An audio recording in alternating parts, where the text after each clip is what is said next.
Hey y'all, Kat Carbach, Membership Manager for Texas Impact.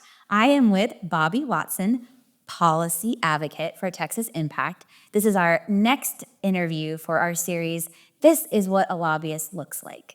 So, Bobby, we've been working together for a minute now. I know some fun things about you, but tell the people, tell us some things about you, your history, your hobbies, school, that kind of fun stuff. Yeah, so I've been with Texas Impact for the past 3 years, and I focus both on our immigration-related policy and on our gun violence prevention-related policy.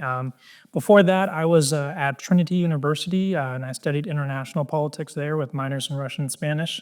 And I'm a lifelong Texan. I have a big old family of 7 siblings, and we're mixed. And came from Wimberley, grew up in that area, so real familiar to Central Texas, and glad to be here in Austin working with y'all.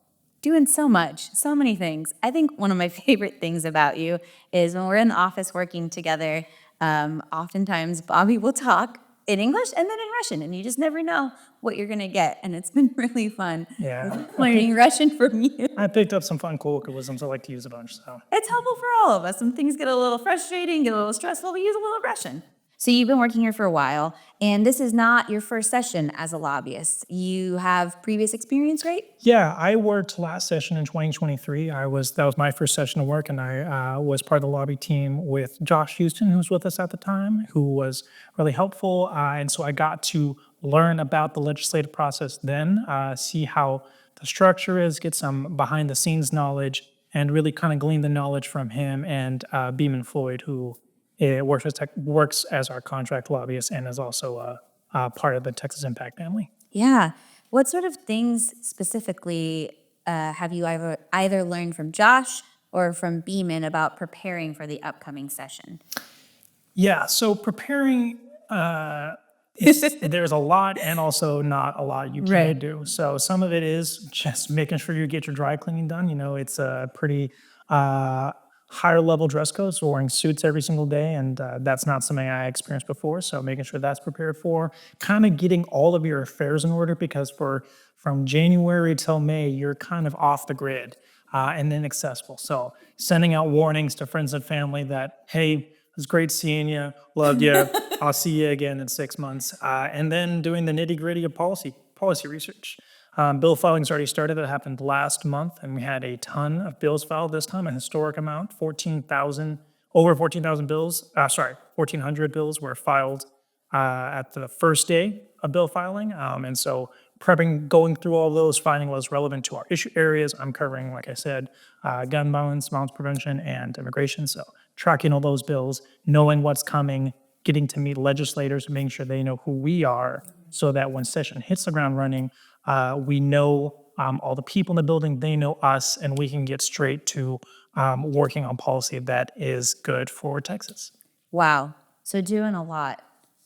I love that. Telling your friends and family it's been real and I'll see you. So a lot of people may not know how serious being a lobbyist is. And when I say serious, I suppose I mean the the scope in which you have to do. So you're doing all of this research, you're there at the Capitol all of the time, which makes me think you probably have like a go bag, so to speak, for the Capitol. Yeah, I'm a big outdoorsman. I like to backpack a lot, and so I realized pretty quick into first round of session that going to the Capitol was a lot like prepping for a mini backpacking session. And I do have a different backpack I take to session with me, where I have both enough room for my large water bottle, my coffee, my lunch for the day, because I try and not eat cafeteria there just out of pure economic reasons, and then all of the stuff I need for legislation for that day, which it's constantly changing. So it's a pretty thick bag filled with all of my full day rations and all the materials I need. And do you think that our people, our members, need to have that kind of level of preparedness? Or what would you recommend for them? If they're coming to testify, coming to a rally or an event, how would you suggest that they get prepared? Yeah, so it kind of depends on what they're there for. People come all the time to testify, and that can either be a really quick process or it can be a really, really long process, particularly if it's on a controversial bill. Committee hearings can sometimes go into, well, early mornings of the next day. The longest time I was in a committee hearing was up until 4 a.m. the next day. So if you're expecting to come and be part of one of the bills that is expected of that much attention, yeah, maybe you want a pack like that. But on average, I would say no. That's probably a bit intense for our Sure. membership who's coming. But I would be prepared to hang out because if you're coming to do the work, you got to stick around and be ready for the day. Absolutely. And part of doing the work is being a part of our teams, right? You lead our anti-gun violence team. Is that the correct name? Our ending gun violence issue Excuse team. me, ending gun violence issue team, right? And so you and Gracie and our other two lobbyists, Bobby, no, excuse me, you're Puffy. I am Bobby. Becca, Becca and Kyle all lead teams so our members can be prepared by being a part of those teams, joining your weekly meetings, or do you meet less than that? We actually meet monthly, but Okay. come session starting January 10th, join our ending gun violence issue team. Our next meeting is January 10th. We'll meet weekly starting then because we'll be in session and we'll be getting weekly debriefs of what's going on, who to call, what bills are coming up in the process. Amazing. Anything else you want to talk about as far as how our members can navigate the Capitol, tips and tricks there? Maybe talking a little bit about what it's like to interact with a legislator or a staffer. Since this isn't your first time, I think you probably have some good insight there. I think the best advice I could give would be one, check out our 10 Commandments for Legislative Visits. That's on our website and also has kind of our quick how best tips, best practices for speaking to a legislator. And two, just remember that they are people. And whether or not we disagree with someone to extremes or not, they are constantly talking to people in volatile, high energy, high emotion conversations. And when you come in and present your values in a principled yet respectful and calm way, that makes a difference.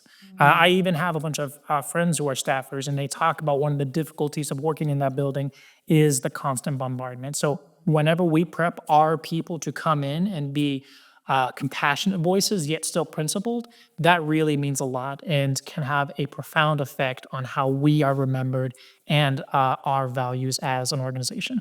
Wow, compassionate and principled. Like, if you take anything away, I think that's one of the things that you should take away is being a compassionate but principled person, Texan, member of Texas Impact. Thank you. I mean, I don't mean it lightly. That's pretty profound. Because it's a difficult thing. It's a difficult topic. It's a difficult place. So that's really good to hear from someone who's seasoned at the Capitol. Well, I appreciate it. And that also comes from our other old teammates like Beeman and Josh and B, who had been here for a long time. And I've only worked one session. So, have some experience, not a lot. And this comes from people who have been around for a long time and know what they're talking about. Amazing. Well, thank you so much for joining me for this interview series. Thank you. And that's a wrap.